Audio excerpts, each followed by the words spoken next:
wabarakatuh. Alhamdulillahi rabbil alamin. Assalatu wassalamu ala asrafil anbiya wal mursalin wa ala alihi wa sahbihi ajma'in. Amma ba'du. Segala puja dan puji sama-sama mari kita tujukan kepada Allah Subhanahu wa ta'ala atas limpahan rahmatnya yang selalu tercurah kepada kita. Mudah-mudahan atas rahmatnya Allah ini kita kembali dikumpulkan di sini untuk hadir di majelis yang insya Allah dirahmati Allah ini, majelis Taqwa Bintaro. Mudah-mudahan dengan hadirnya kita di sini akan mempermudah kita untuk bisa mendapatkan syurganya Allah Subhanahu wa ta'ala. Amin, amin ya rabbal alamin. Salawat serta salam sama-sama kita tujukan kepada baginda Rasulullah Muhammad sallallahu alaihi wasallam beserta keluarga dan para sahabatnya. Mudah-mudahan kita semua yang hadir di sini akan mendapatkan syafaatnya di hari akhir nanti. Amin. Alhamdulillah kita bisa bertemu lagi di sini di Majelis Taqwa Bintaro untuk kajian kali ini. Insya Allah akan diisi oleh Pak Ustadz Al-Mukarram Ustadz Muhammad Zulfikarullah. Terus ada, alhamdulillah beliau setelah hadir di tengah-tengah kita. Dan untuk tema kajian kali ini adalah pentingnya manajemen waktu. Sebelum kita mulai, saya mohon kepada para jamaah untuk bisa merapat ke dekat-dekat dengan guru kita. Mudah-mudahan dengan merapatnya kita, dengan dekatnya kita dengan guru kita, Allah kasih limpahan ilmu yang lebih menempel nantinya insya Allah. Untuk menghemat waktu kami persilakan Ustaz.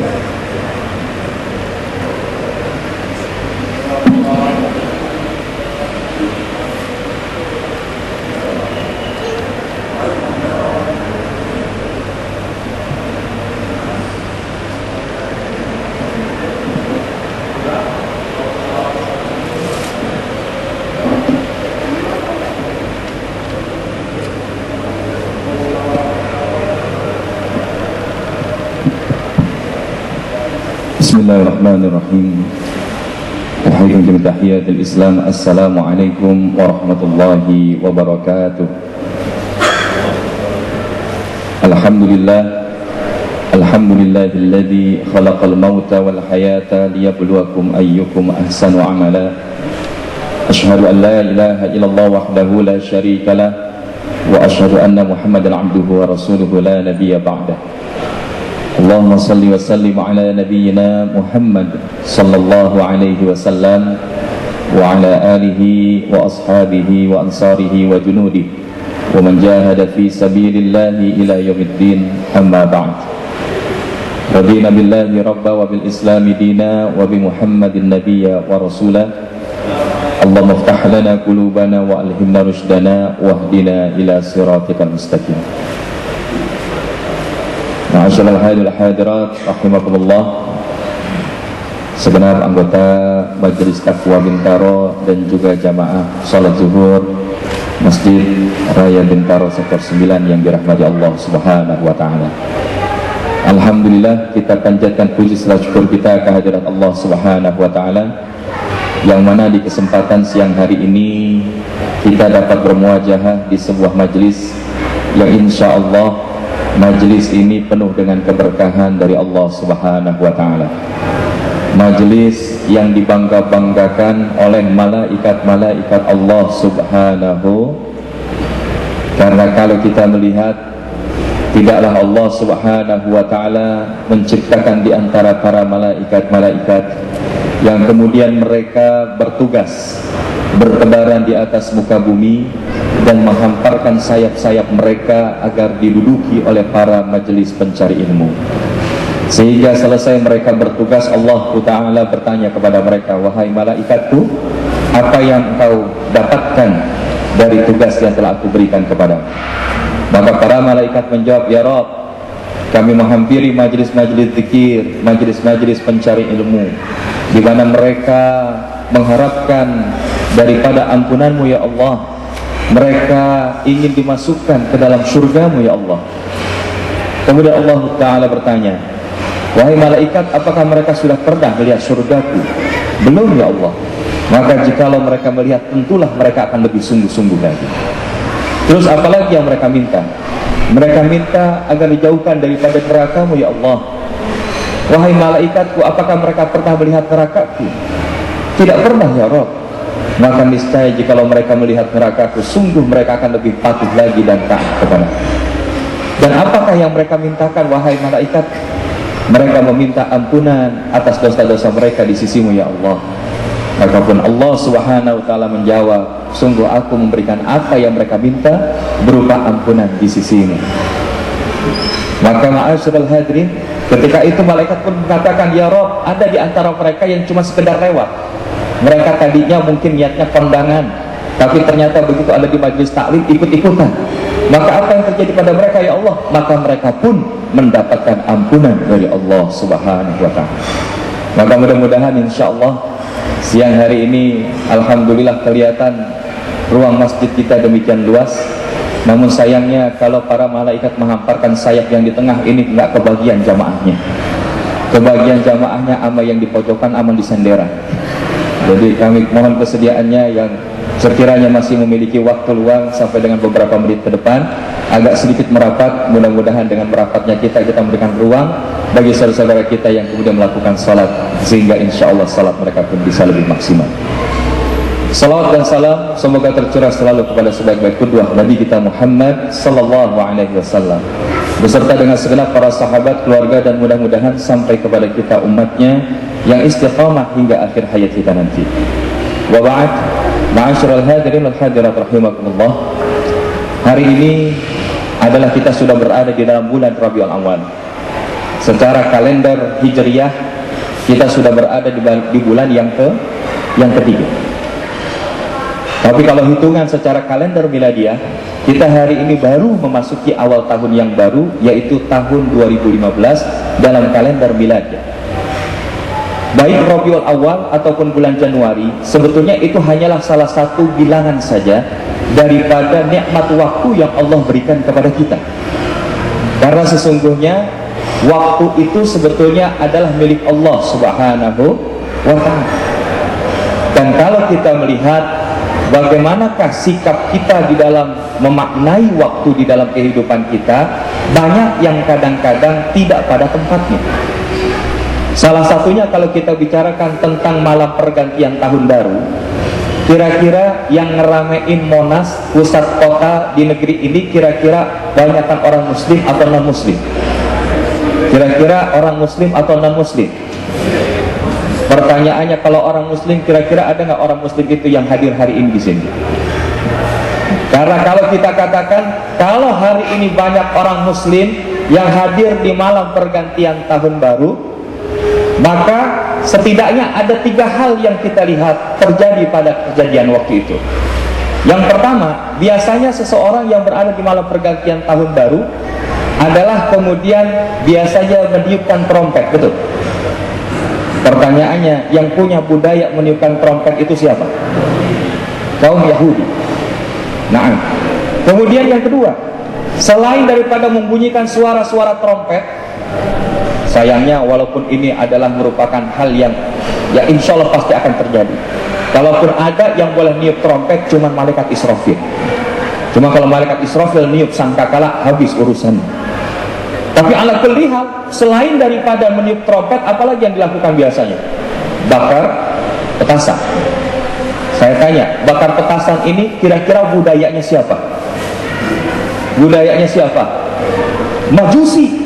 Mereka yang menyembah api, maka fireworks yang terjadi di atas langit ketika malam pergantian tahun mengalahkan takjubnya daripada bintang-bintang yang Allah telah ciptakan, dan begitu banyak keindahan yang ada di atas langit sana. Dan bahkan ketika masuk di detik-detik tahun yang baru, berhitung mundur 10, 9, 8, 7. Ini kira-kira baru belajar bisa ngitung. Begitu masuk 3, 2, 1, teng. Nah, biasanya bentangkan lonceng. Pertanyaannya, budaya lonceng kira-kira budaya siapa? Nah, maka hari ini kalau seseorang yang kemudian merayakan malam tahun baru dengan meniupkan trompet, bakar petasan, termasuk membunyikan lonceng, maka lengkap Yahudi, Majusi, Nasrani. Dan kalau sudah begitu, hati-hati dengan hadis yang disampaikan oleh Nabi SAW. Man tashabbaha biqaumin fahuwa minhum. Barang siapa yang mengikuti perbuatan sebuah kaum, maka dia sama dengan kaum tersebut. Wa'iyadzubillah. Maka hari ini kalau kita ikut-ikutan memeriahkan malam tahun baru dengan perilaku-perilaku di luar Islam, wa'iyadzubillah, maka dia sama dengan umat di luar Islam tersebut. Jadi kalau hari ini kita sudah tahu tentang hal tersebut, kalau kemarin kita melakukan, nyesel apa enggak? Nyesel apa enggak? Kalau nyesel insya Allah biasanya datangnya belakangan, enggak pernah nyesel datangnya duluan. Lalu Ustaz, kalau memang demikian, bagaimanakah kita mensikapi waktu? Maka untuk mengambil hal ini, silahkan dibuka Al-Quranul Karim, Quran Surat Al-Furqan, ayatnya ke-62. Insya Allah kelihatan jamaah di sini luar biasa, hafal Al-Quran 30 juz. Ngajinya nggak perlu pakai Quran, karena insya Allah sudah hafal di luar kepala. Di luar kepala, yang nyangkut di kepala, wallahu a'lam bishawab. Apa yang kemudian Allah Subhanahu wa Ta'ala firmankan di dalam ayat itu? A'udzu billahi minasy syaithanir rajim. Bismillahirrahmanirrahim. Wa huwa alladzi ja'ala al-laila wan-nahara khilfatan liman arada an yadhakkara aw arada syukura. Sudah ada yang ketemu? Surat Al-Furqan ayatnya ke-62. Surat Al-Furqan ayat ke-62. Sudah ada? Kalau sudah ada boleh dibaca terjemah. Kalau ada mic boleh pakai.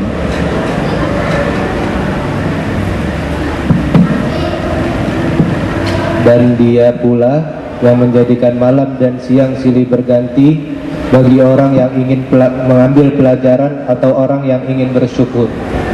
Ya, Allah Subhanahu wa Ta'ala berfirman, dan dia pula lah yang menjadikan malam dan siang itu silih berganti untuk mereka yang pertama, liman aroda ayyadzakkara, yang mengambil pelajaran, au aroda syukuro, atau mereka yang bersyukur kepada Allah Subhanahu wa Ta'ala.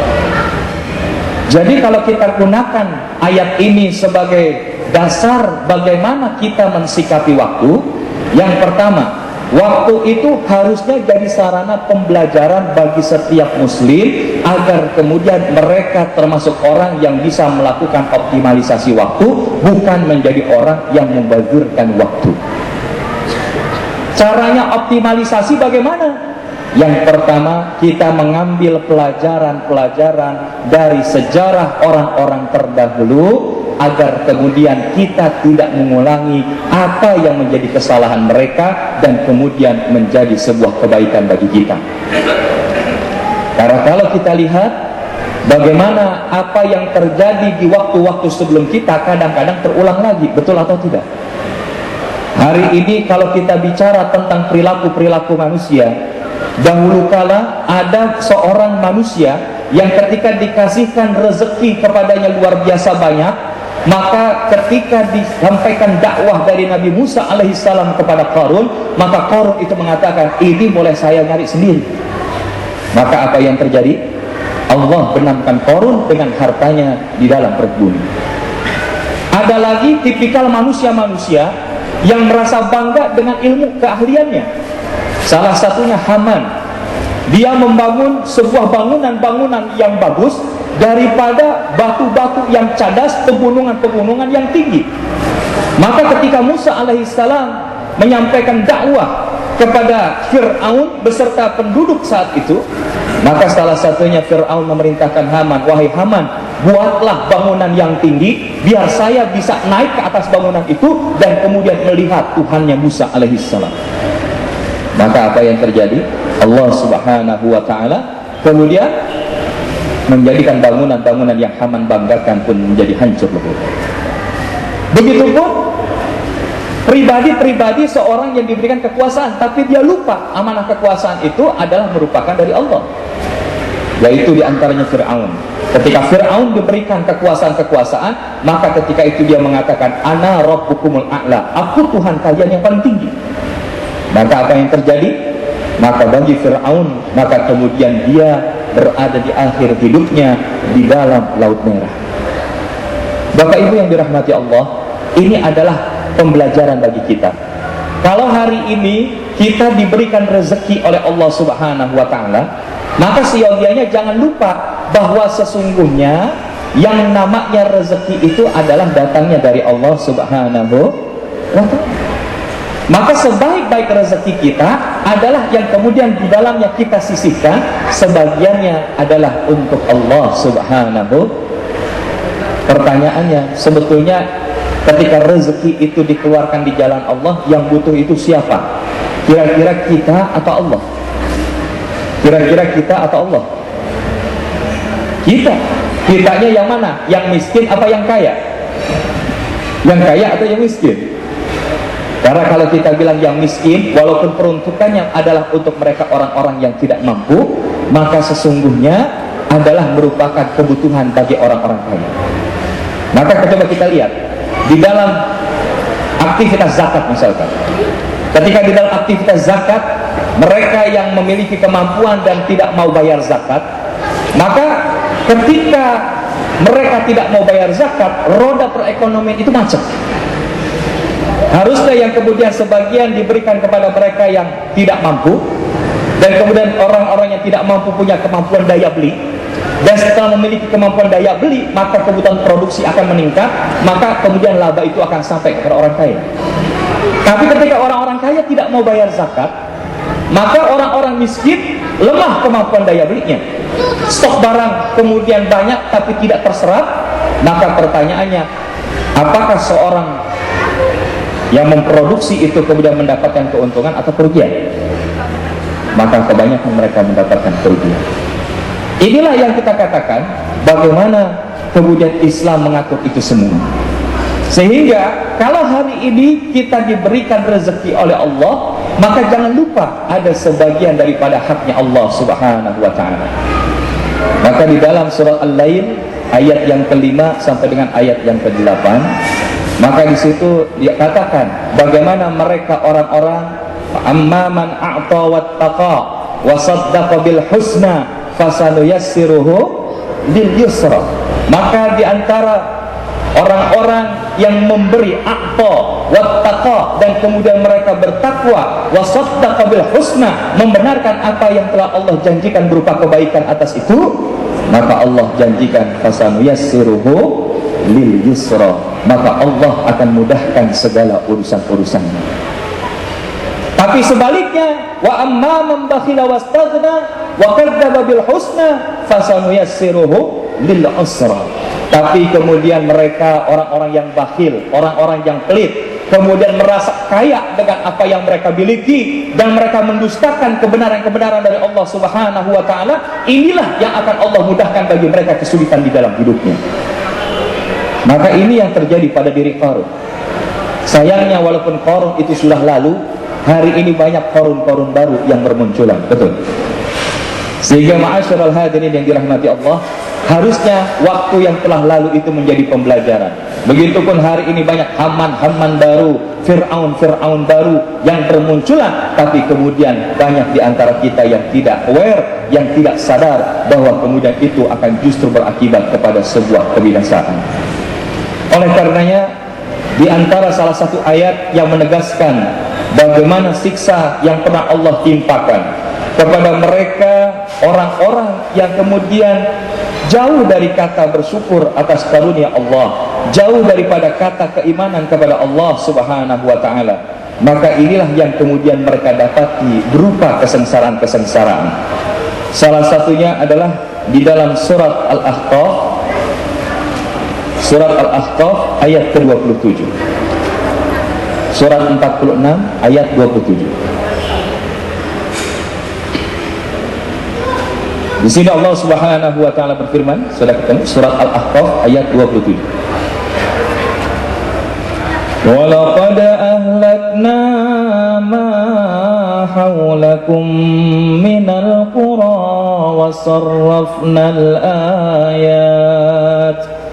وَصَرَّفْنَا الْآيَاتِ لَعَلَّهُمْ يَرْجِعُونَ.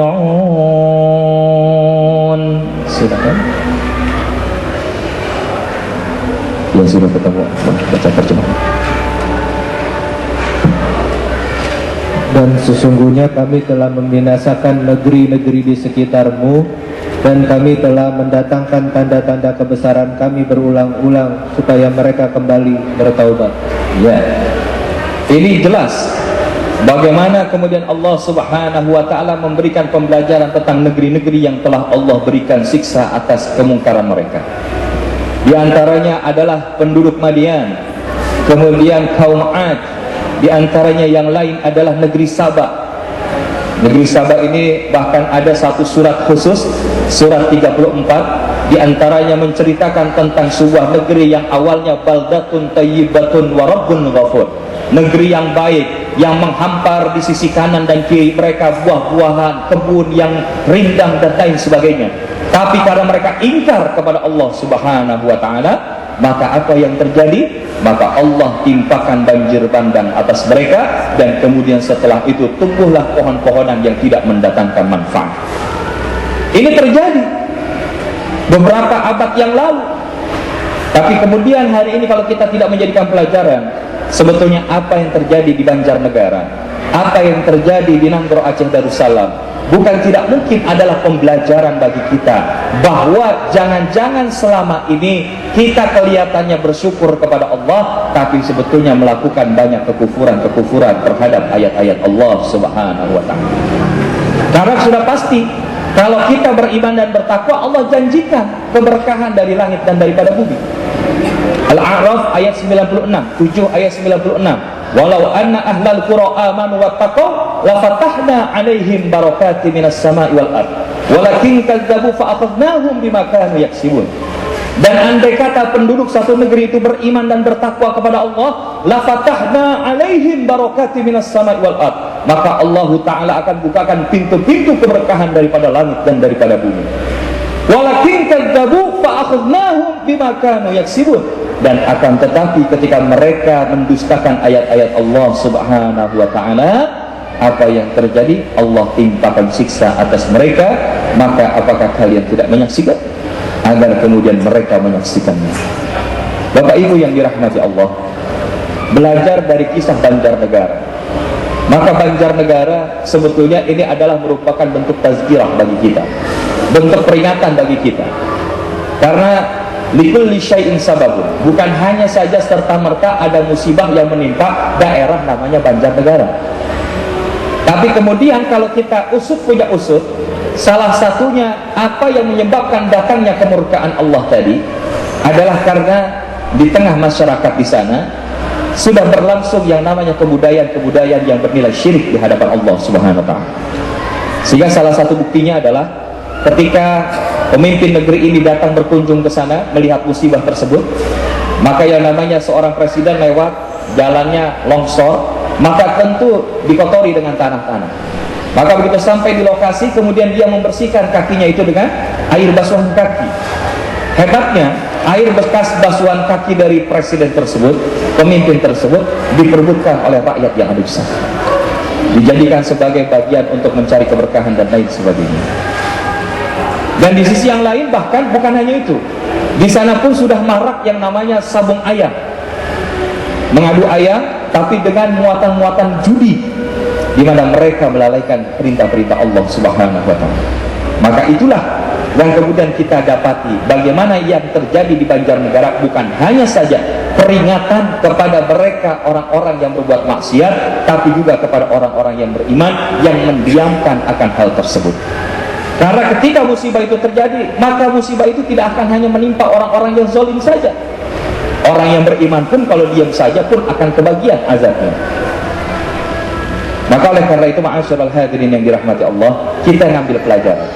Sehingga kalau kita mengambil pelajaran, apa yang kita ingin ambil pelajaran daripada lintasan waktu yang kita lalui, satu kata sederhananya adalah hidup kita itu pada dasarnya bertumbuh.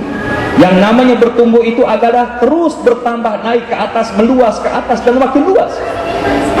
Artinya hidup kita, kalau yang namanya bertumbuh adalah apabila hari ini kualitas amal kita lebih baik daripada kemarin, dan esok hari adalah lebih baik daripada hari ini.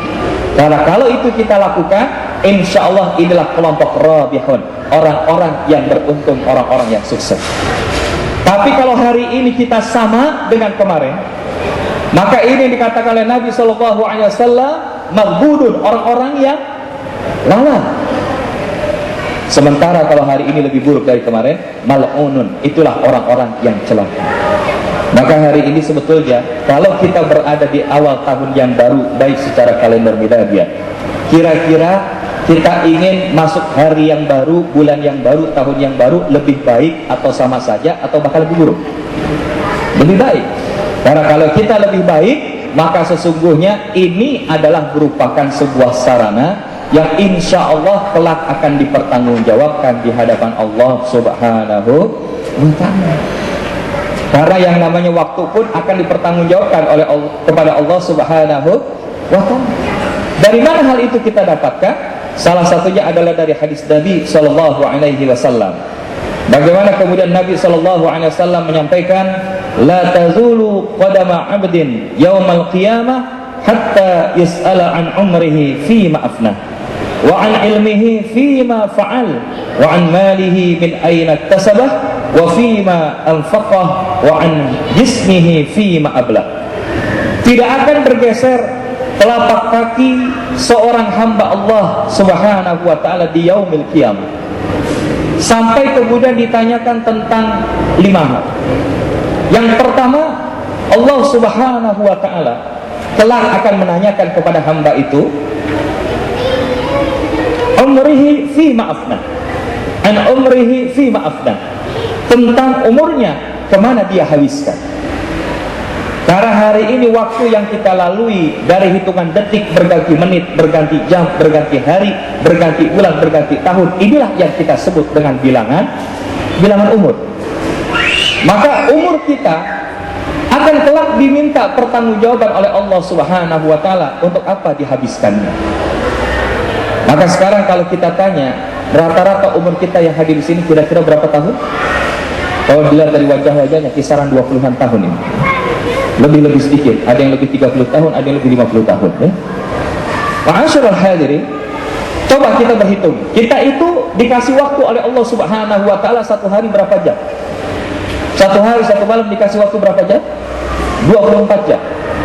Maka kalau kita hitung, dari 24 jam modal yang Allah berikan dalam satu hari, kita habiskan untuk waktu tidur kira-kira berapa jam? Kita tidur sehari semalam kira-kira berapa jam? Kurang lebih normalnya 6-8 jam, betul. Kemudian kita beraktivitas di kantor, bekerja, mencari nafkah dan lain sebagainya, kira-kira habis waktu berapa jam? 8-10 jam. Maka ini kalau sudah dijumlahkan sudah 18 jam. Kemudian perjalanan kita ke kantor, pulang dari kantor ke rumah mungkin habis 2-4 jam, betul. Maka pertanyaannya, sisa waktu yang tinggal beberapa jam itu kemudian kita tambahkan dengan aktivitas di media sosial, update status di Facebook, BBM, Twitter, kira-kira habis berapa jam? Belum yang hobinya nonton sinetron, nonton televisi dan lain sebagainya, habis berapa jam? Jangan-jangan habis lebih dari 24 jam. Maka pertanyaan, berapa jam yang sudah kita berikan untuk Allah Subhanahu wa Ta'ala? Karena kalau kita hitung saja misalkan 8 jam, usia kita hari 60 tahun, maka 20 tahun habis waktu kita hanya untuk tidur, betul. Maka hari ini Masya Allah kami memberikan apresiasi yang luar biasa Bapak Ibu di hari libur, bahkan di tengah waktu siang hari. Biasanya kalau hari libur siang hari enaknya ngapain? Enaknya ngapain? Maka yang hari di sini hadir di sini kira-kira ngapain? Taklim atau tidur? Alhamdulillah ta'lim. Kecuali yang senderan, wallahu a'lam bishawab. Ya, karena kalau udah senderan itu biasanya dekat ya. Yang lain begitu memandang ustadz, mendengarkan apa yang disampaikan, maka masuk ke dalam alam bawah sadar. Tapi kalau mereka yang sudah nyender, maka amin, amin, amin. Padahal ustadz yang lagi doa, ya kan? Jadi ma'asyarul hadirin yang dirahmati Allah. Yang ingin kita sampaikan di sini adalah bagaimana ternyata waktu kita, usia kita bakal ditanya sama Allah Subhanahu wa taala. Makanya Nabi memberikan dorongan, sebaik-baik di antara kalian adalah seseorang yang panjang umurnya tapi kemudian aktif di dalam kebaikan, dalam beramal saleh. Banyak amal-amal salehnya. Inilah orang-orang yang baik. Artinya jangan sampai usia kita nambah tapi amal soleh kita enggak nambah. Karena yang namanya usia kita itu bertambah tapi amal soleh kita enggak bertambah, itu rugi. Sehingga ada surat Al-Qur'anul Karim, Allah menjelaskan wal asr innal insana lafi khusr. Ini sudah jelas dalilnya. Demi waktu, Allah bersumpah atas nama waktu, sesungguhnya semua manusia rugi. Mau yang tua, mau yang muda, mau yang kaya, mau yang miskin, mau yang atasan, mau yang bawahan, semuanya rugi. Illa, kecuali kata Allah, alladzina amanu wa amilus salihat, yaitu mereka orang yang beriman dan beramal saleh, tawasaw bil haq wa tawasaw bis sabr, dan mereka saling nasihat menasihati di dalam hal kebenaran dan di dalam hal kesabaran. Insyaallah al-iman wal amalus saleh ini adalah saleh secara pribadi. Tapi tawasaw bil haq wa tawasaw bis sabr, saling nasihat menasihati di dalam kebenaran dan di dalam kesabaran adalah bentuk saleh secara sosial. Maka hari ini kalau kita ngaji bukan hanya saja saleh pribadi, tapi juga insyaallah saleh secara sosial. Karena insya Allah ketika kita hadir di majelis ilmu seperti ini akan jauh daripada kata kerugian. Karena mereka yang berada di dalam majelis yang seperti ini, insya Allah adalah bagian dari hamba-hamba Allah yang dikehendaki kebaikan atas diri mereka. Sebagaimana hadis Nabi, "May yuridillahu bihi khairan yufaqihu fid din." Barang siapa yang dikehendaki Allah kebaikan di dalam dirinya, maka Allah akan fahamkan akan ilmu agama. Rawahu Tirmidzi atau kama qala Nabi sallallahu alaihi wasallam. Jadi hari ini kalau kita mau dan doyan datang ke majelis taklim, maka insya Allah kita mudah-mudahan menjadi bagian hamba-hamba yang dikehendaki baik oleh Allah Subhanahu wa ta'ala. Sehingga ketika kita wafat, wafatnya pun dalam keadaan kebaikan atau yang kita sebut dengan husnul khatimah. Ma'asyiral hadirin wal hadirat rahimakumullah. Sehingga di dalam perkara waktu tadi adalah bagaimana waktu mendorong kita untuk tumbuh. Sehingga penting kalau kita ingin bertumbuh, salah satu yang perlu kita miliki adalah kita harus memiliki visi atas waktu hidup kita. Sebagaimana firman Allah Subhanahu wa taala di dalam surat Al-Hasyr, surat 59 ayat 18. Surat Al-Hasyr ayat 18. Allah Subhanahu wa taala berfirman, a'udzu billahi minasyaitonir rajim. Ya ayyuhalladzina amanu taqullaha wal tanzur nafsum ma qaddamat lighad wattaqullaha innallaha khabirum bima ta'malun. Wahai orang-orang yang beriman, bertakwalah kalian kepada Allah dan hendaklah setiap diri memperhatikan apa yang telah diperbuatnya untuk hari esok atau hari akhirat. Dan bertakwalah kalian kepada Allah, sesungguhnya Allah Maha mengetahui apa yang kalian kerjakan. Sehingga ma'asyiral hadirin yang dirahmati Allah, hari ini kalau kita katakan mengambil pelajaran dari waktu, bukan hanya saja kita melihat flashback ke belakang, bukan hanya saja punya keinginan untuk bertumbuh, tapi kita perlu mempersiapkan apa visi yang akan kita tuju. Allah memberikan umur kepada kita. Maka sekarang kalau saya tanya kepada Bapak Ibu, kira-kira hari ini yang hadir punya visi hidup apa enggak? Kira-kira punya visi hidup apa enggak? Oke, kalau punya, kira-kira apa visi hidupnya? Halo, masih ada di sini? Apa kira-kira visi hidupnya? Ustaz, pokoknya muda, foya-foya, tua, kaya raya, mati masuk surga. Itu kalau selengkers begitu katanya. Kalau ada, enak banget. Maka coba kita lihat, subhanallah, bagaimana seorang Nabi kita Shallallahu Alaihi Wasallam punya visi juga nggak main-main. Surat At-Taubah ayat 128. Maka kalau hari ini kita kaitkan dengan Maulid Nabi Muhammad Shallallahu Alaihi Wasallam, terlepas dari khilaf di antara masyarakat tentang lahir Nabi Shallallahu Alaihi Wasallam, namun sebagai bukti kecintaan kita, bagaimana Nabi Shallallahu Alaihi Wasallam digambarkan kepribadiannya di dalam surat At-Taubah ayat 128 ini. Silakan dibuka surat At-Taubah surat 9 ayat 128. Allah Subhanahu wa taala berfirman, a'udzubillahi minasyaitonir rajim. Laqad ja'akum rasulun min anfusikum azizun 'alaihi ma 'anittum harisun 'alaikum bil mu'minina raufur rahim. Silakan. Sungguh telah datang kepadamu seorang rasul dari kaummu sendiri, berat terasa olehnya penderitaanmu, sangat menginginkan keimanan dan keselamatan bagimu, amat belas kasih sayang lagi penyayang terhadap orang-orang yang mukmin, orang-orang beriman. Ya, disinilah bagaimana kalau kita bicara tentang Nabi Muhammad SAW. Yang pertama, laqad ja'akum rasulun min anfusikum, telah datang kepada kalian seorang rasul dari kalangan kalian sendiri. Maksudnya Allah ingin menegaskan bahwa Nabi Muhammad SAW itu datang adalah dari kalangan manusia. Kalau Nabi kita itu datangnya sebagai seorang malaikat, tentu akan ada hujah di antara umatnya yang kemudian mengatakan wajar kita nggak bisa ngikutin Nabi, soalnya Nabi ya malah malaikat. Tapi karena Nabi kita manusia, harusnya apa yang dicontohkan oleh Nabi kita Muhammad SAW itu bisa kita tiru, bisa kita contoh, walaupun apa yang kita lakukan masih jauh dari kata sempurna sebagaimana yang dicontohkan oleh Nabi Muhammad SAW. Contoh, kalau kita lihat bagaimana Nabi Muhammad SAW dalam perkara ubudiyah, dalam perkara ibadah luar biasa. Jangan bicara tentang yang wajib, yang sunnah saja pun bahkan luar biasa. Salah satu hal sunnah yang luar biasa adalah qiyamul lail, salat malam yang dilakukan oleh Rasul Sallallahu Alaihi Wasallam. Bagaimana Rasul Sallallahu Alaihi Wasallam ketika beliau melakukan ibadah qiyamul lail, sementara di sampingnya ada istri beliau, yakni Ummul Mukminin Siti Aisyah radhiyallahu anha. Dia melihat bagaimana Rasulullah salat malam hingga kakinya bengkak-bengkak.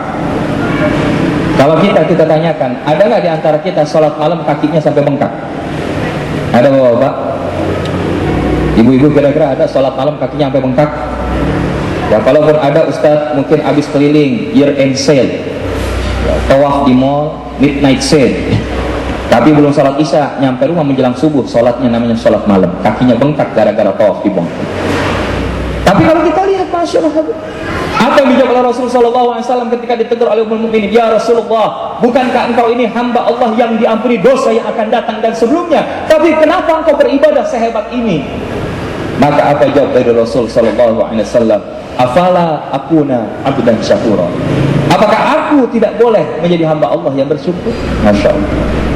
Inilah Nabi kita Muhammad Sallallahu Alaihi Wasallam. Dan dilewatkan di dalam kesempatan yang lain, ada sahabat Huzaifah bin Yaman yang kemudian berdiri di belakang Rasul Sallallahu Alaihi Wasallam bersama Ibnu Abbas. Ketika itu didapati Rasul Sallallahu Alaihi Wasallam melakukan qiyamul lail dan mereka pun berjamaah di belakang Rasul. Namun ketika Rasul selesai baca Al-Fatihah, dibaca ternyata surat Al-Baqarah. Kalau kita modelnya datang ikut qiyamul lail, imamnya baca surat Al-Baqarah, kita lanjutin apa kita tinggalin itu imam? Nggak perlu disebutin, kelihatannya model ninggalin. Dipikir sahabat, paling sampai selesai Al-Baqarah Rasulullah ruku, ternyata enggak. Disambung surat Ali Imran. Ali Imran 200 ayat. Kalau model kita, kira-kira mikirin lagi apa udah ninggalin aja langsung. Tapi kemudian para sahabat tadi baru berpikir, apa saya berhenti aja, tapi enggak, bertahan. Dan ketika bertahan, Rasulullah nambah lagi surat An-Nisa. Dan barulah setelah surat An-Nisa Rasulullah ruku, dan rukunya selama itu, iktidalnya selama itu, sujudnya selama itu. Maka wajar kalau Nabi SAW salat malam enggak pernah lebih dari 11 rakaat. Karena 8 rakaat aja bisa jadi sudah hampir 2/3 malam habis. Itu kalau baca Qur'annya lancar. Kalau yang baca Qur'annya terbata-bata, bisa besok baru selesai. Tapi inilah ma'asyiral hadirin, bagaimana ibadahnya Rasul sallallahu alaihi wasallam. Maka kalau kita katakan Ustaz, kita kalau ngikutin Rasul nggak bisa, betul, sampai 100% enggak, tapi 90%, 80%, 70% kita bisa. Karena di dalam ayat yang lain Allah menegaskan, "Fattaqullaha mastata'tum." Maka bertakwalah kalian kepada Allah sesuai kemampuan. Allah tidak memaksa kepada kita. Makanya kunci kita bisa melaksanakan itu asalkan ada kemauan dan ada kesungguhan. Para sahabat membiasakan hal itu karena mereka sudah membiasakannya. Dan ma'asyiral hadirin, inilah Rasul sallallahu alaihi wasallam. Kalau kita bahas ini bisa jadi satu materi sendiri. Jadi bicara tentang bagaimana ibadah beliau, bagaimana akidah beliau, bagaimana muamalah beliau, Masya Allah. Tapi yang ingin kita sampaikan adalah lanjutan ayat itu. Bagaimana Rasul sallallahu alaihi wasallam azizun alaihi ma'anittum, sungguh terasa berat beban penderitaan kalian olehnya. Rasul sallallahu alaihi wasallam ketika berada dalam sakratul maut, maka saat itu dia berkata, "Ya Jibril, kalau tahu sakratul maut ini sakitnya kayak begini, maka biarlah saya yang menanggung sakit ke sakratul maut agar umatku tidak merasakan sakitnya mereka saat sakratul maut." Inilah Rasul sallallahu alaihi wasallam. Bahkan yang beliau inginkan, beliau punya visi harisun alaikum. Mereka, Rasul sallallahu alaihi wasallam menginginkan atas kaumnya, umatnya, agar kemudian berada di dalam keimanan dan keselamatan. Rasulullah punya visinya adalah bagaimana umatnya semua berada di dalam syurganya Allah subhanahu wa ta'ala. Makanya di dalam hadis yang lain dikatakan oleh Nabi sallallahu alaihi wasallam, "Kullu ummati yadkhulunal jannah illa man aba." Semua umatku bakal masuk ke dalam surga kecuali yang enggak mau. Kemudian ada sahabat bertanya, "Wa may ya'ba ya Rasulullah?" Siapa yang enggak mau masuk ke dalam surga? Maka kemudian Rasul menjawab, "Man ata'ani dakhalal jannah wa man 'asani faqad aba." Barang siapa yang taat kepadaku, maka dia akan masuk ke dalam surga, dan siapa yang menyelisihi sunnahku, maka inilah orang-orang yang enggak mau masuk ke dalam surga.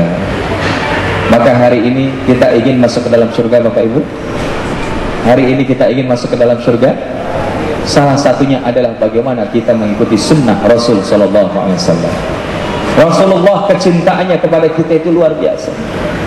Sehingga bahkan kalau kita pernah mendengar kisah seorang Talhah bin Ubaidillah radhiyallahu anhu, yang ketika menjadi tameng hidup Rasul sallallahu alaihi wasallam di saat perang Uhud, ketika ada sabetan pedang dari musuh dan sesaat lagi akan menyentuh daripada tubuh Rasul sallallahu alaihi wasallam, dia julurkan tangannya sehingga putuslah tangan bagian kanan. Maka ketika dia dapati ada pedang lain atau tombak lain akan menghampiri tubuh Rasul sallallahu alaihi wasallam, dia berikan tangan kirinya hingga putus daripada tangan kiri beliau. Dan bahkan ketika dia berjibaku untuk menjadi tameng hidup Rasul sallallahu alaihi wasallam, ada pecahan daripada baju zirah yang kemudian menancap di pipi Rasul sallallahu alaihi wasallam.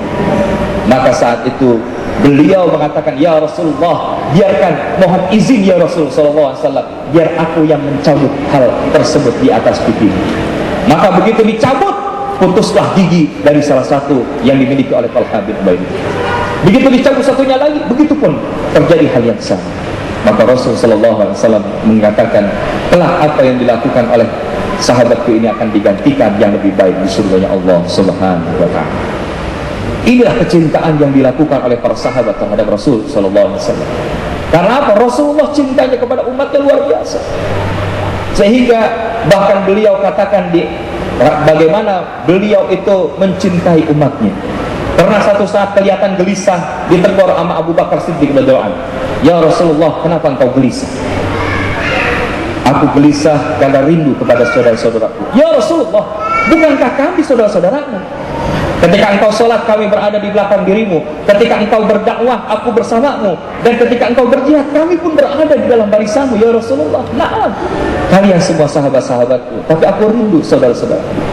Ya Rasulullah, siapakah saudara-saudara itu? Maka dijawab oleh Nabi SAW, saudara-saudaraku adalah mereka umatku yang hidup di akhir zaman, yang tidak pernah melihat diriku, tapi mereka mencintaiku dan melakukan apa-apa yang menjadi sunnah dariku. Maka insya Allah kalau hari ini kita memang memiliki kecintaan kepada Nabi SAW, semoga kita dipantaskan menjadi saudara-saudaranya Nabi. Amin ya Rabbal. Sehingga di akhir ayat itu Allah Subhanahu wa taala menjelaskan bil mu'minina raufur rahim, dan Rasul sallallahu alaihi wasallam amat belas kasihan terhadap orang-orang yang beriman. Ini baru bicara visi Nabi. Maka visi Nabi itu luar biasa. Pernah satu saat di dalam perang Khandaq ada sebuah batu besar. Di saat yang lain tidak bisa memecahkan batu itu, maka begitu Nabi SAW ayunkan daripada kampaknya, maka berbenturan dengan batu itu terbitlah percikan api. Kemudian dikatakan, sungguh Bizantium akan kita taklukkan. Kemudian sekali lagi keluar lagi percikan api, maka dikatakan, sungguh Persia akan kita taklukkan. Dan ketika kali ketiga kemudian beliau lakukan hal tersebut, keluar lagi percikan api, seraya kemudian mengatakan, sungguh Romawi pun akan kita takluk.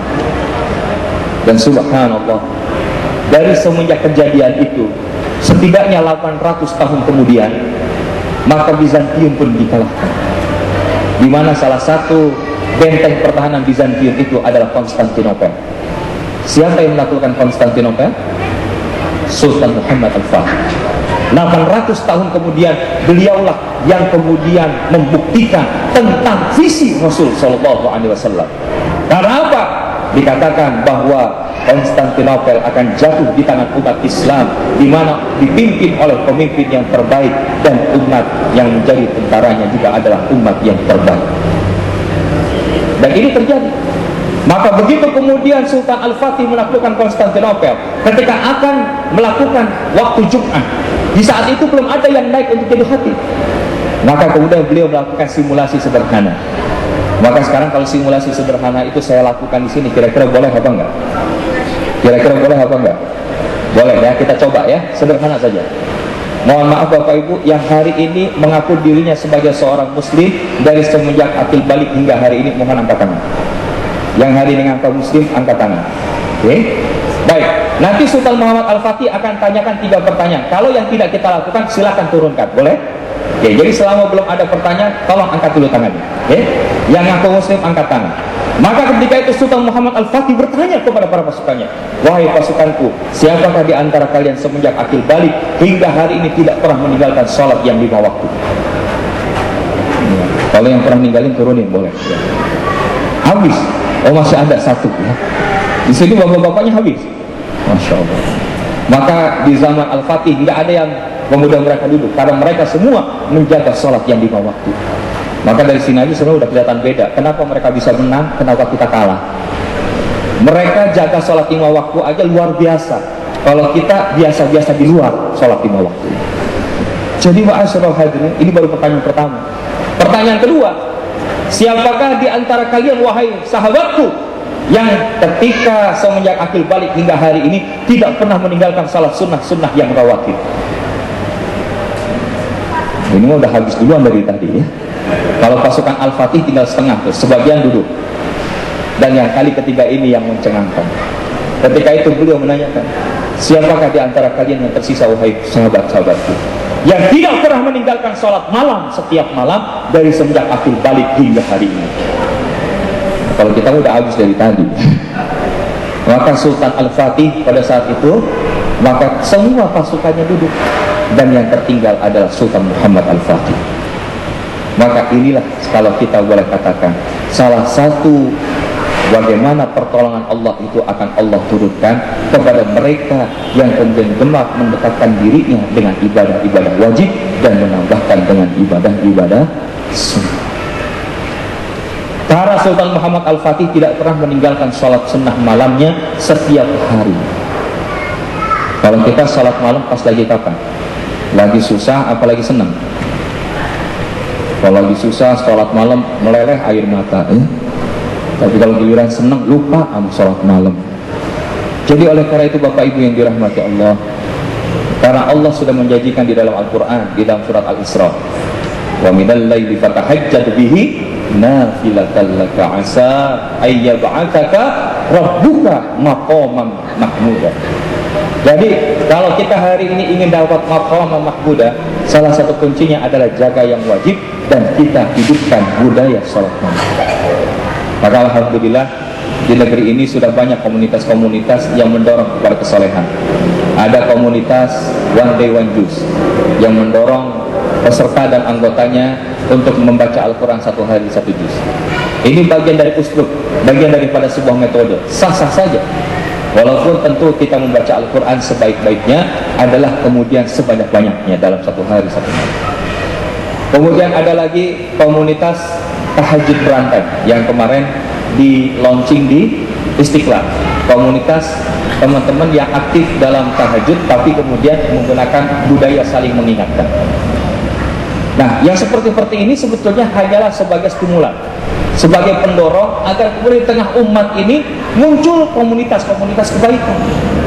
Karena hari ini komunitas-komunitas kebaikan kalah sama komunitas-komunitas yang bermaksiat. Contoh, di antara virus yang merajalela di tengah moralitas umat hari ini adalah virus BBM. Nah, ini bukan bahan bakar minyak, tapi ini singkatan. B-nya adalah yang pertama burung. Coba lihat, orang yang aktif di komunitas pencinta burung biasanya suka ngadain lomba-lomba, betul. Dan orang kalau yang hobi main burung, itu hari libur dari pagi sampai ketemu pagi ngurusin burung, betul. Tapi kalau giliran ngaji, bentar-bentar ngelihat jam, ini kapan selesai? Maka ma'asyiral hadirin, ini yang pertama burung. Yang kedua adalah komunitas B, yang kedua batu cincin.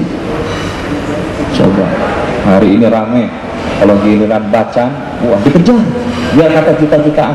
Tapi giliran ada kotak infak, pernah nggak masuk juta-jutaan? Dan yang ketiga M, apa tuh M? Mancing.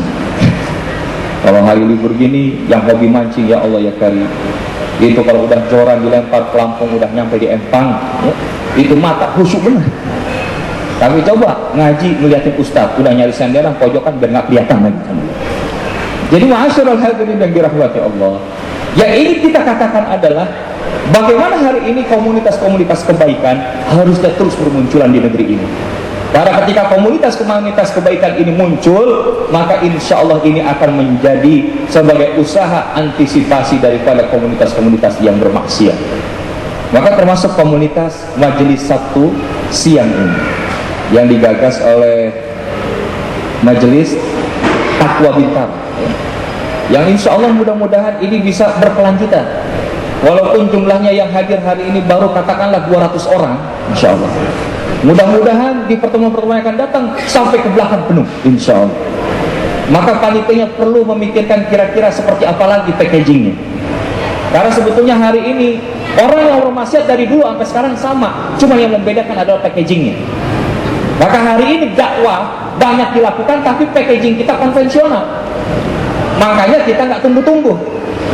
Maka buatlah program-program yang insya Allah itu sampai kepada umat, dirasakan oleh umat dan mencerahkan umat. Sehingga aktivitas yang kita lakukan bukan sekedar taklim, tapi bagaimana kita melakukan amal dari apa yang sudah kita pahami ilmunya tersebut. Ma'asyiral hadirat rahimakumullah. Maka inilah yang kita katakan bagaimana visi Nabi SAW luar biasa. Pertanyaannya, bagaimana dengan visi kita hari ini? Kira-kira kalau visi kita apa? Kalau saya tanyakan, apa visi hidup kita? Pertanyaannya, punya visi hidup? Punya visi hidup? Halo, masih bersama dengan saya di sini? Punya visi hidup? Apa visi hidupnya? Masuk surga, Ustaz. Ya. Maka kalau bilang masuk surga, maka berarti kalau nanti mau di emperan surga, di kloset surga, yang penting namanya surga. Berarti kita kurang jelas. Kalau mau kita minta, maka kita bilang kalau kita diberikan kesempatan berada dalam surganya Allah, kita ingin menatap wajah Allah yang maha mulia di surga Firdaus, dan kita memeluk Nabi kita yang kita cintai, dan kita bersama orang-orang yang diridhoi Allah di dalam surga tersebut. Kan itu kita minta. Dan ternyata bukan hanya saja tentang visi akhirat, harusnya kita hidup juga punya visi yang namanya visi dunia. Dalilnya surat Al-Qasas ayat 77, wabtaghi fima ataqallahu ad-daral akhirah wa la tansa nasibaka minad dunya. Dan silakan kalian cari sebanyak-banyaknya oleh kalian kehidupan akhirat, tapi jangan lupakan bagianmu di dunia. Jadi silakan kita punya visi akhirat yang bagus, tapi jangan lupakan kita juga harus punya visi dunia yang memantaskan agar kemudian kelak ini menjadi salah satu daripada manifestasi amal soleh kita di hadapan Allah Subhanahu. Dan kalau kita bicara tentang hal itu, kita melihat bagaimana visi seorang Khalifah Umar bin Abdul Aziz. Ketika itu beliau memiliki visi yang pertama, saya ingin menikahi Fatimah, yaitu salah seorang anak daripada sultan ataupun khalifah yang berkuasa di zaman Bani Umayyah. Maka itu dia dapat. Yang kedua, dia ingin menjadi gubernur Hijaz. Maka kemudian beliau pun mendapatkan kesempatan itu selama 6 tahun menjadi gubernur Hijaz. Dan kemudian yang ketiga, dia menginginkan menjadi seorang khalifah. Dan itu pun terjadi walaupun usia kekhalifahan beliau kurang dari 2,5 tahun. Tapi kekhalifahan yang dia pimpin jauh mencapai tingkat kesejahteraan yang tertinggi dibandingkan khalifah-khalifah sebelumnya. Dan kemudian dia mengatakan yang terakhir, dia menginginkan bersama kakek moyangnya, bersama Rasul Muhammad SAW berada di dalam surganya, dan ini yang sedang saya buru. Inilah visi yang dimiliki oleh seorang Umar bin Abdul Aziz. Maka hari ini kalau kita umat Islam tidak punya visi di dalam hidup, jangan-jangan inilah yang membuat hidup kita mengalir saja laksana air yang mengalir. Maka kalau filosofi kita mengalir laksana air yang mengalir, kira-kira setuju apa enggak? Kenapa enggak setuju? Karena tidak semua air yang mengalir bermuara di laut. Kadang-kadang ada juga yang bermuara di septic tank. Maka kita enggak ingin hidup kita begitu mengalir dan di usia senja kemudian kita, mohon maaf, hanya sekedar menjadi penghambat, menjadi penyakit, hanya menjadi beban bagi mereka orang-orang yang lain. Maka saya mintakan kesediaan Bapak Ibu, ketika pulang nanti tuliskan apa visi hidup Bapak Ibu. Setidaknya kalau tanya Ustaz apa? Saya sudah punya visi hidup. Salah satunya adalah saya menginginkan jikalau Allah mengizinkan di usia 65 tahun, saya sudah dapat memandu 20 juta orang atau lebih untuk mencapai kehidupan sukses dengan pendekatan holistik, dan 10.000 diantaranya menjadi kader dai atau public speaker yang kita harapkan. Maka inilah passion yang kemudian kita lahirkan dari visi kita. Sehingga walaupun hari ini bertemu dengan Bapak Ibu di majelis ini, sebelumnya ada di majelis yang lain, dan nanti sore berada di majelis yang lain, selama itu adalah bagian dari visi kita dan memantaskan kita untuk mendapatkan visi akhirat kita nanti, kenapa kita akan menjadi orang-orang yang menunda-nunda amal-amal kita.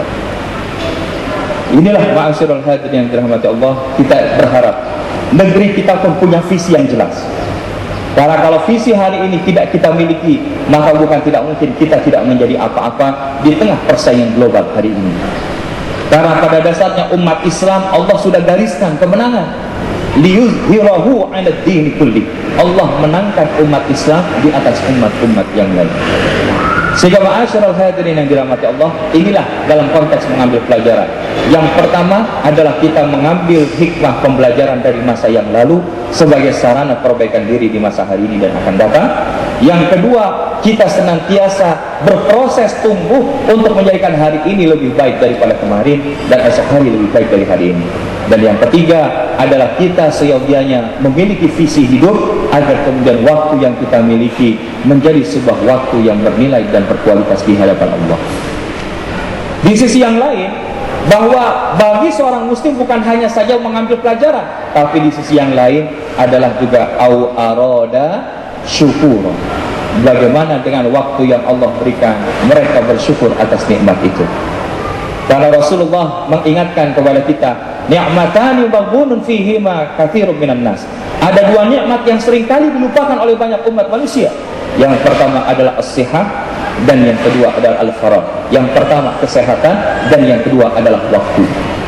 Hari ini kadang-kadang kita kalau dikasih nikmat sehat suka lupa, betul apa enggak? Tapi kalau lagi sakit, ya Allah, kita kayaknya dekat banget sama Allah. Dan yang kedua adalah nikmat waktu. Hari ini yang namanya ngaji, ini waktu luang atau meluangkan waktu? Karena kalau kita hanya jadikan ngaji itu di waktu luang, maka kita hanya sekedar menjadikan sambilan.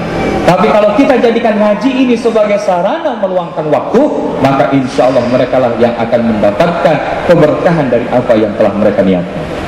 Maka di dalam merefleksikan waktu itu sebagai sarana kesyukuran, setidaknya ada 3 langkah juga yang bisa kita lakukan. Yang pertama, kalau kita bersyukur adalah kita akan jadikan setiap waktu yang Allah berikan kepada kita adalah kita gunakan untuk beribadah dan berzikir kepada Allah Subhanahu wa ta'ala.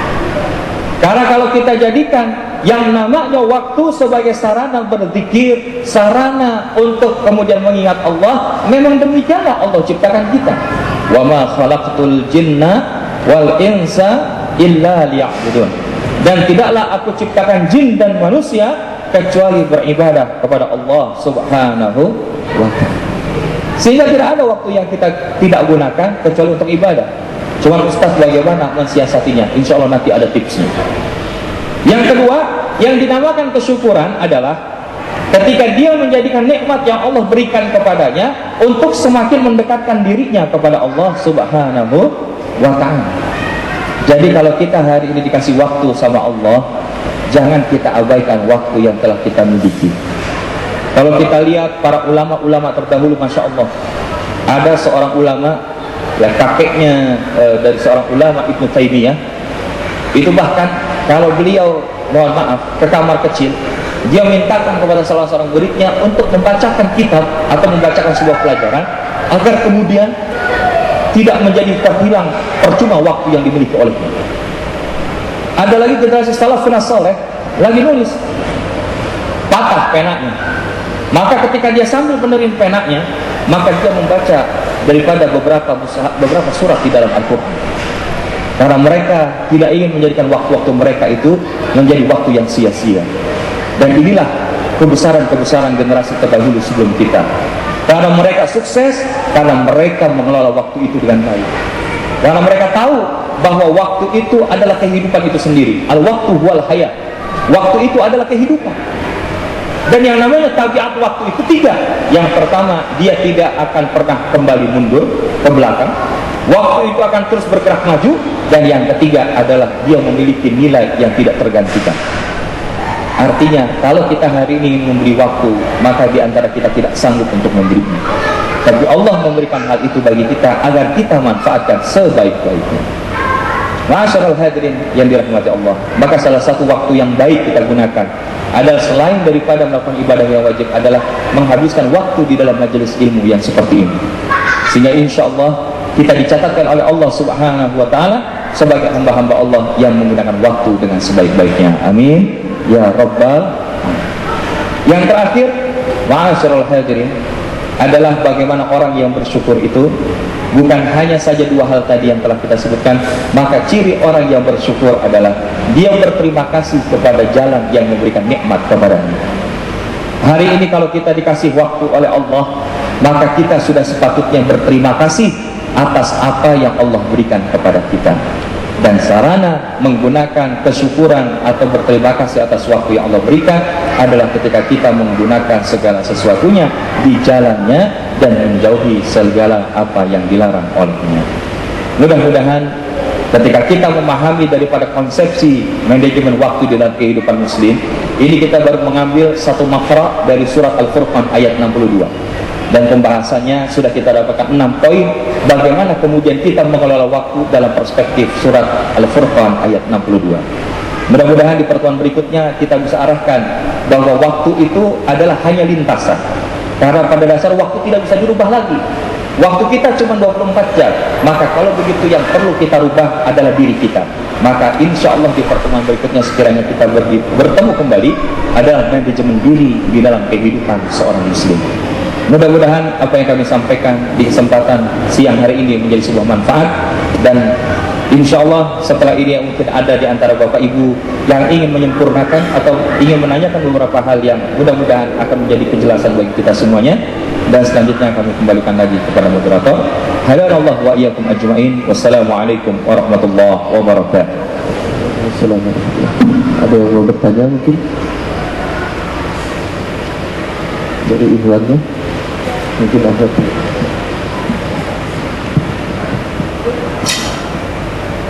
Assalamualaikum warahmatullahi wabarakatuh. Ustaz menyambung tadi yang mengenai perayaan tahun baru tadi, kan Ustaz bilang itu kan mengikuti paham Majusi, Nasrani dan Yahudi. Ya. Kebiasaannya kan, maksudnya yang dia melempar petasan, terus trompetnya dan ini. Nah, bagaimana dengan kegiatan-kegiatan lain yang dilakukan, misalnya zikir bersama gitu kan? Kalau kita lihat kan selain di tahun baru tersebut, selain acara yang meriah-meriah itu juga diadakan misalnya doa bersama atau zikir bersama, muhasabah. Nah, apakah itu juga kita dianggap menyerupai, jadi kayak merayakan perayaan yang menyerupai orang Yahudi? Karena saya dengar beberapa paham yang menganggap bahwa kalau kita ikut kegiatan apapun di malam itu merupakan kegiatan bid'ah gitu, dan itu ya maksudnya masuk neraka gitu. Bagaimana tanggapan Ustaz terhadap itu? Susah. Baik, bismillahirrahmanirrahim. Terkait dengan hal tersebut, maka kita kembalikan lagi bahwa apa yang dilakukan pada malam tahun baru pada dasarnya adalah merupakan sebuah paket dengan peringatan sebelumnya pada tanggal 25. Sehingga 25 Desember dan 1 Januari ini adalah memiliki keterkaitan yang erat. Dalam arti apa? Ini adalah hari raya daripada umat di luar Islam. Pertanyaannya, kalau kemudian ada sebagian umat Islam yang kemudian dia merayakan atau dalam arti menggunakan waktu itu, kemudian tapi di masjid berzikir, muhasabah dan seterusnya, ini bagaimana? Maka ini tentunya yang paling mudah adalah kita kembalikan kepada niatnya masing-masing. Kenapa? Karena dasar dari sebuah amal itu tergantung kepada dua hal. Yang pertama adalah ikhlasun niyah, dan yang kedua adalah ittiba'un syariah atau ittiba'un sunnah. Yang pertama adalah keikhlasan niatnya. Karena mereka yang sudah pasti datang ke pusat kota, mohon maaf, kira-kira ada nggak niatnya di situ berzikir dan bersyukur kepada Allah? Kayaknya nggak mungkin itu. Karena sampai di sana mereka menikmati hiburan dan segala macam hal-hal yang melalaikan. Kalaupun ada porsi doa, itu pun hanya porsi basa-basi.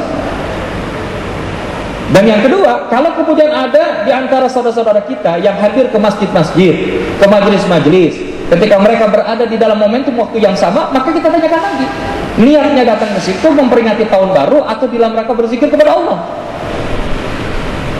Karena kita jangan sampai menjadi orang yang mudah mengklaim saudara kita, sementara kita tidak melihat bagaimana apa yang ada di dalam diri mereka. Kalau kemudian mereka katakan kami datang ke masjid itu adalah di dalam rangka beribadah kepada Allah, maka kenapa dilarang? Di sisi yang lain, kalau kemudian kegiatan itu kemudian punya manfaat, menjadi alternatif. Karena begini, kadang-kadang pun ketika malam tahun baru dia kagak datang sih ke pusat kota, tapi dia ada di depan TV, sama pusingnya apa enggak? Sama pusingnya. Lalu yang bagus apa? Ya memang kalau yang paling bagus di dalam rumah, tidak hidupkan televisi, dengan sibuk beribadah, kemudian berkumpul bersama keluarga, membahas kitabullah, itu yang terbaik. Tapi sebagai bagian dari uslub, bagian daripada salah satu cara, kemudian mengumpulkan ada di luar sana orang-orang yang belum ngerti itu idealnya kayak begitu, maka ini bisa jadi sarana dakwah. Kegiatan-kegiatan berkumpul, bagaimana memaknai waktu di dalam kehidupan muslim, kemudian diisinya dengan berzikir, dengan melakukan perkara-perkara yang insya Allah mudah-mudahan Allah berkahi, maka ini kenapa hal harus kita larang? Kecuali kalau misalkan mereka berada di dalam masjid-masjid itu, tapi melakukan hal-hal yang sudah jelas melanggar perintah Allah ataupun perintah Rasulullah Sallallahu Alaihi Wasallam. Nah, jadi yang pertama kita kembalikan kepada niat masing-masing. Karena hati-hati kita mengatakan bahwa kita lebih baik dari orang yang kita tuduhkan, bisa jadi kita tidak lebih baik dari apa yang kita tuduhkan terhadap mereka. Karena pada dasarnya mereka saudara-saudara kita. Dan kepada orang-orang yang beriman, kita coba ajak dengan ajakan yang belas kasih. Jangan mudah kita menggunakan label-label tertentu kepada saudara-saudara kita yang dia pahamnya belum nyampe. Ketika kita memberikan sesuatu kepada pahamnya yang belum sampai, maka kata Imam Syafi'i dua. Yang pertama, jika dia tidak jadi manfaat, yang kedua akan jadi fitnah. Dan sebagai sebuah sarana dakwah, dakwah itu tidak instan. Rasulullah dakwah tidak instan. 10 tahun di kota Mekah itu hanya bicara tentang la ilaha illallah. Barulah ketika la ilaha illallahnya beres, 13 tahun di Madinah, semua perkara-perkara ibadah itu mudah dilakukan. Hari ini umat kita, khususnya di Indonesia, mengalami distorsi di dalam pemahaman Islam. Janganlah menambah beban kepada mereka kecuali kita merangkul mereka. Kenapa kita dengan orang-orang yang di luar Islam bisa berkasih sayang, tapi kepada saudara-saudara kita yang sesama muslim justru kita saling bersih tegang? Mereka sudah punya paham masing-masing. Misalkan kembali lagi, oh itu adalah sesuatu yang dilarang, silakan. Sudah disampaikan, sudah dijalankan, itu tanggung jawab dia, kan selesai.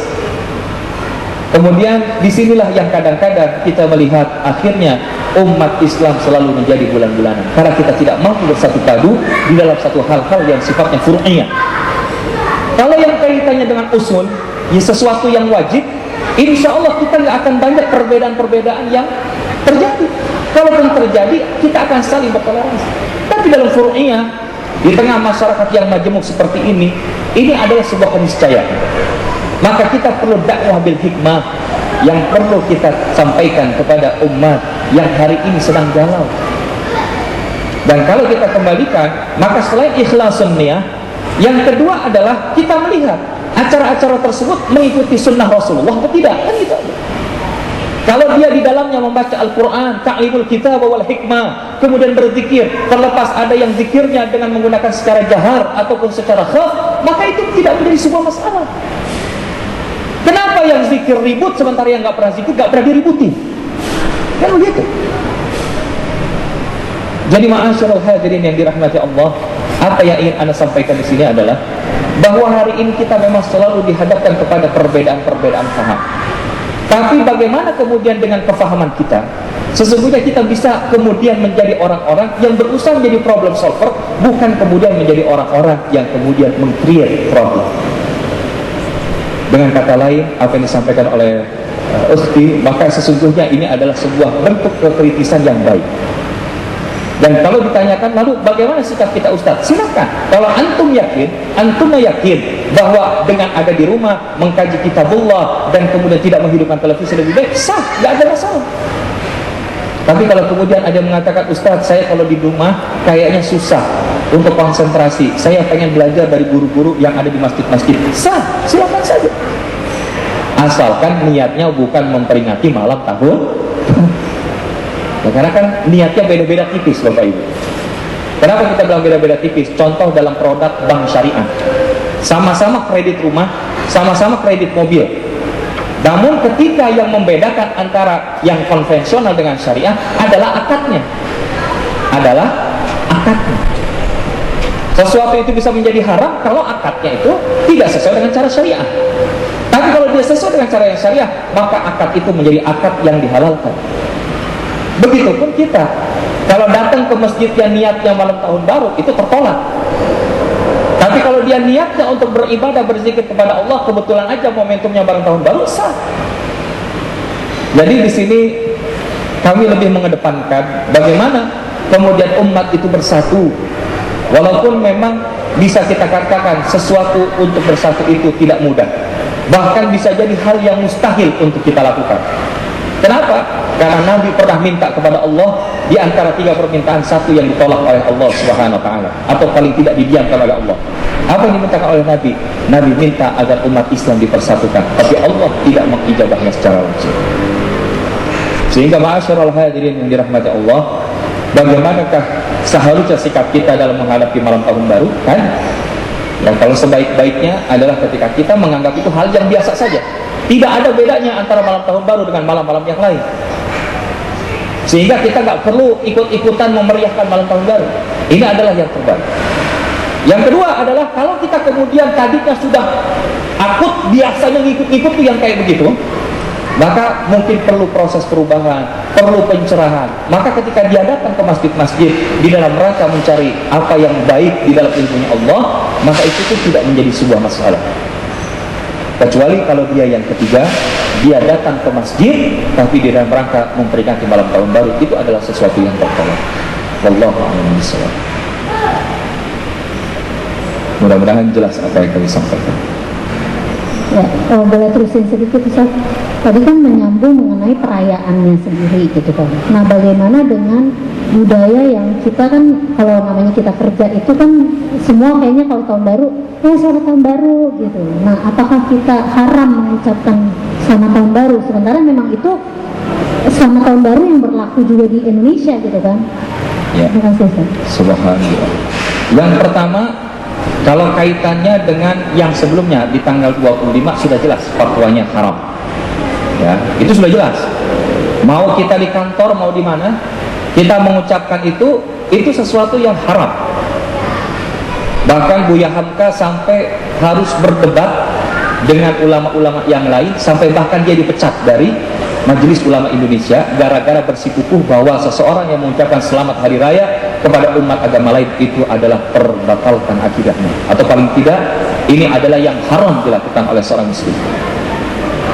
Maka ketika itu ditanya sama pejabat yang lain, Buya, kan cuma ngomong doang, kenapa ngomong doang aja kagak boleh sih kalau bahasa kita?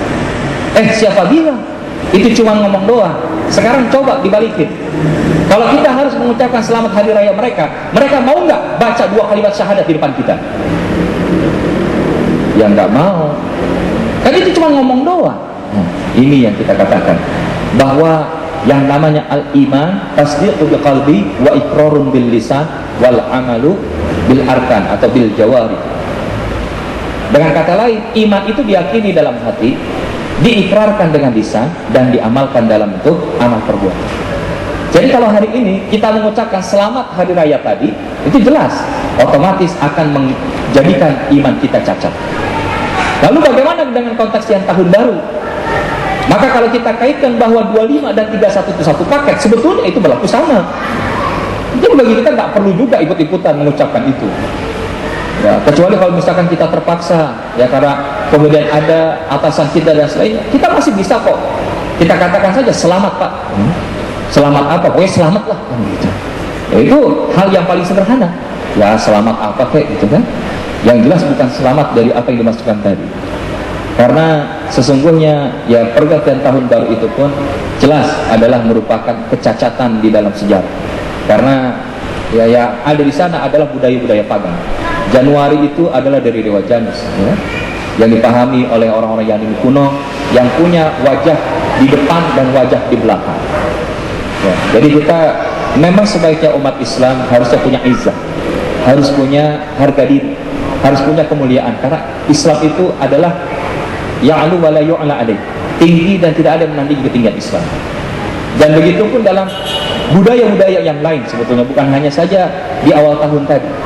Bahkan budaya misalkan kita bertambah usia atau yang istilahnya kita sebut dengan ulang tahun.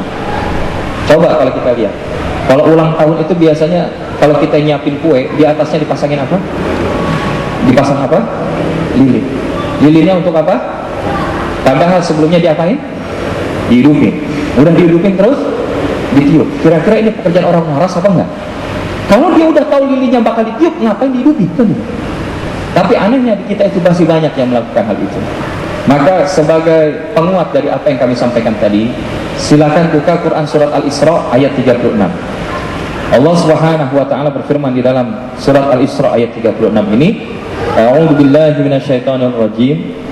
Wala taqfu ma laysa laka bihi 'ilm. Innas sam'a wal basara wal fuad kullu ulaika kana anhu mas'ula. Dan janganlah kalian mengikuti sesuatu yang tidak kalian miliki ilmunya, karena pendengaran, penglihatan dan hati semua itu akan dimintakan pertanggungjawaban oleh Allah Subhanahu wa ta'ala. Sudah saatnya bagi kita umat Islam enggak perlu jadi follower lagi. Kita harusnya jadi umat yang jadi trendsetter.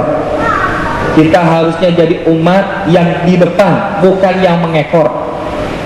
Dan seharusnya mereka yang ketika menggunakan waktu itu dengan baik, maka sebetulnya inilah salah satu sarana menjadikan diri kita menjadi diri yang lebih baik. Sebagaimana ungkapan Imam Hasan Al-Basri rahimahullah, tidaklah satu hari bertambah di dalam kehidupan manusia kecuali satu hari itu akan menjadi pengurang jatah kehidupan kita di dunia berkurang 1 hari, dan kehidupan akhirat semakin dekat kepada kita 1 hari. Wallahu a'lam bishawab. Ya. Assalamualaikum warahmatullahi wabarakatuh. Saya mau menanyakan, ada seorang kenalan, dia karirnya tuh jauh tertinggal dari teman-temannya dan nggak mungkin terkejar kembali. Akhirnya dia agamanya dia bertambah gitu. Memang dia dari hati seperti itu. Jadinya setelah istirahat dia sunnahnya dijalani, baca Qur'annya juga, dan dia mendapatkan gaji ya biasa gitu sebulan. Memang untuk tambahan-tambahan lainnya dia enggak, dan itu keluarganya agak protes gitu. Ini bagaimana menurut Bapak? Karena menurut dia, kalau saya mengejar teman-teman saya udah nggak mungkin terkejar, tapi inilah cara saya mengejar. Bagaimana menurut Bapak melihatnya? Dan maksud saya dari kitab Al-Quran gitu. Terima kasih. Wassalamualaikum warahmatullahi wabarakatuh. Waalaikumsalam warahmatullahi wabarakatuh. Saya ulangi, jadi ada seorang kenalan ibu yang kemudian dia bekerja. Nah, setelah itu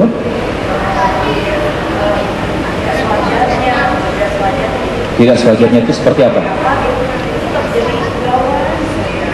Oh, sudah berjalan berapa tahun? Sudah lama.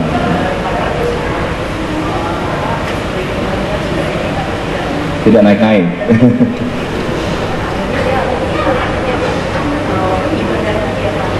Iya. Iya. Ya. Ya, baik. Bismillahirrahmanirrahim.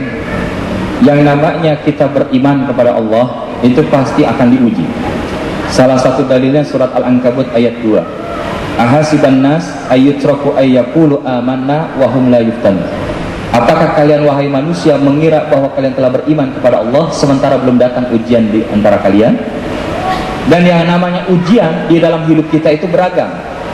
Di antaranya surat Al-Baqarah 155 itu, walanabluwannakum bisyai'in minal khauf wal ju' wa naqsin minal amwali wal anfusi was thamarat wa basyiris sabirin. Adalah bagaimana Allah Subhanahu wa ta'ala menguji kita dengan perkara-perkara. Yang pertama al-khauf, rasa takut.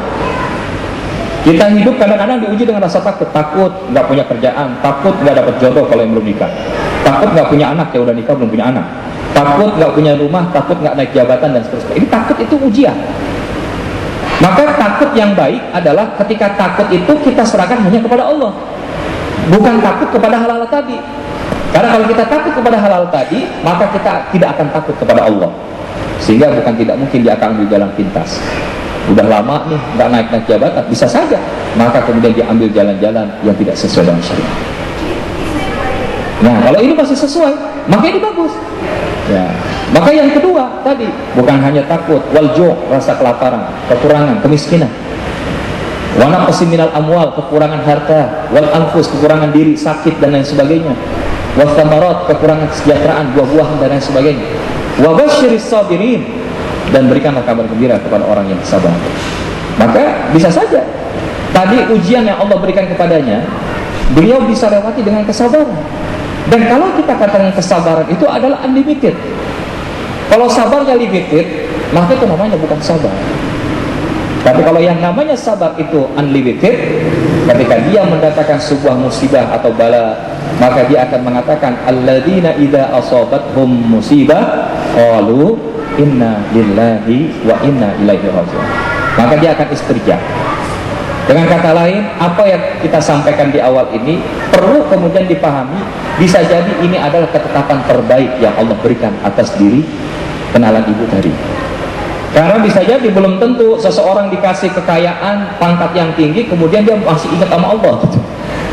Mungkin bisa jadi ini adalah yang terbaik, walaupun mungkin secara hitungan materi tidak bertambah, tapi tanyakan tentang keberkahannya. Hari ini ada orang yang punya rezekinya nambah-nambah, mohon maaf, tapi kemudian ke rumah sakit bolak-balik, kena masalah kiri kanan. Tapi kalau dia hidup normal-normal saja, bahkan ibadahnya bisa lebih maksimal, bukan tidak mungkin itu adalah keberkahan waktu yang Allah berikan atas kesabaran. Jadi artinya di sini perlunya berhusnuzon kepada Allah. Mungkin hari ini beliau belum melakukan yang terbaik, sehingga Allah sudah memberikan yang terbaik sesuai dengan ukurannya. Nah, tinggal yang ketiga, kalau memang dia ingin melakukan sebuah lompatan leverage, pengungkit di dalam karir dia, perlu dimuhasabahi terlebih dahulu. Kira-kira selama ini kerjanya sudah sesuai atau belum?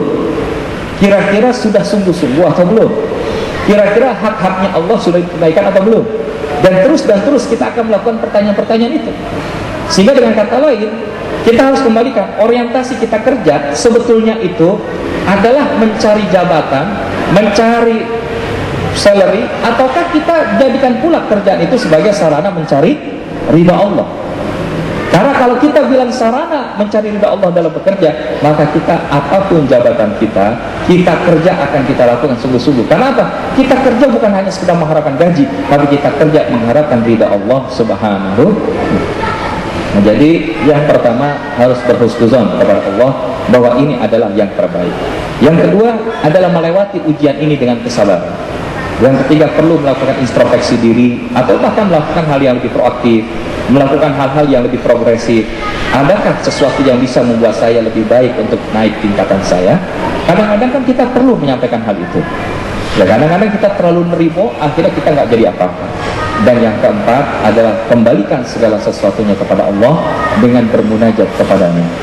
Bukankah Allah sudah menjanjikan, wa may yattaqillaha yaj'al lahu makhraja wa yarzuqhu min haitsu la yahtasib. Dan barang siapa bertakwa kepada Allah, Allah akan berikan jalan keluar dari masalahnya, dan Allah akan berikan rezeki dari pintu yang tidak diduga-duga. Wallahu a'lam. Dari bapak-bapaknya mungkin, atau sudah jelas semua bapak-bapak?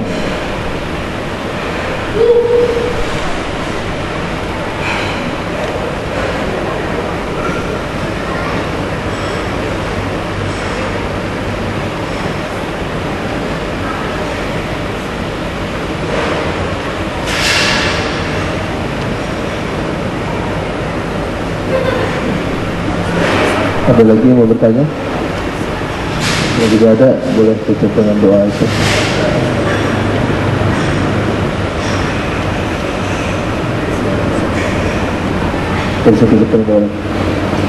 Baik, jika memang sudah cukup pertanyaannya, maka insya Allah kita berada di penghujung pertemuan kita di waktu siang hari ini. Marilah kita tutup dengan bermunajat kepada Allah Subhanahu wa Ta'ala. Semoga apa yang kita lakukan menjadi sebuah kebaikan dan keberkahan, serta menjadi sarana mengundang ridhonya Allah di dunia wal akhirah. Allahumma salli ala Muhammadin wa ala kulli sahabati Rasulillahi ajma'in. A'udzu billahi minasyaitonir rajim. Bismillahirrahmanirrahim. Alhamdulillahirabbil alamin. Allahumma salli ala Muhammad wa ala ali Muhammad. Allahumma qsim lana min khasyatika ma tahulu bihi bainana wa baina ma'siyatik, wa min ta'atika ma tuballighuna bihi jannatak, wa min al-yaqini ma tuhawwinu bihi alaina masa'ibad dunya, wa mat'ana Allahu bi asma'ina wa absarina wa quwwatina ma abadan ahyaitana, waj'alhu warithan minna waj'al fa'rana 'ala man zalamana wansurna 'ala man 'adana wa la taj'al ad-dunya akbar hammina wa la mablagha 'ilmina wa la taj'al musibatana fi dinina wa la tusallit 'alaina bidunubina man la yakhafuna wa la yarhamuna. Allahumma ij'al jam'ana hadza jam'an marhuma wa tafarruqana min ba'dihi tafarruqan ma'suma. Allahumma ighfir lana dhunubana wa liwalidayna warhamhuma kama rabbayana shighara wa li jami'il mu'minina wal mu'minat wal muslimina wal muslimat al-ahya'i minhum wal amwat innaka as-sami'un qaribun mujibud da'wat.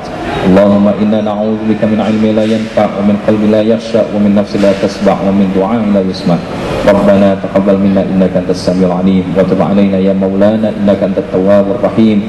Rabbana atina fid dunya hasanah wa fil akhirati hasanah wa qina 'adzaban nar. Wassallallahu ala nabiyyina Muhammadin nabiyil ummi wa ala alihi washabihi wa baraka wa sallam.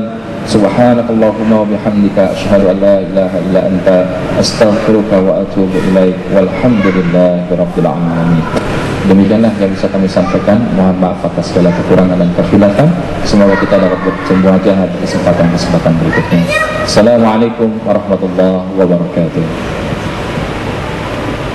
pengumuman untuk minggu ketiga, insyaallah majelis Sabtu siang Bintaro insyaallah akan diisi oleh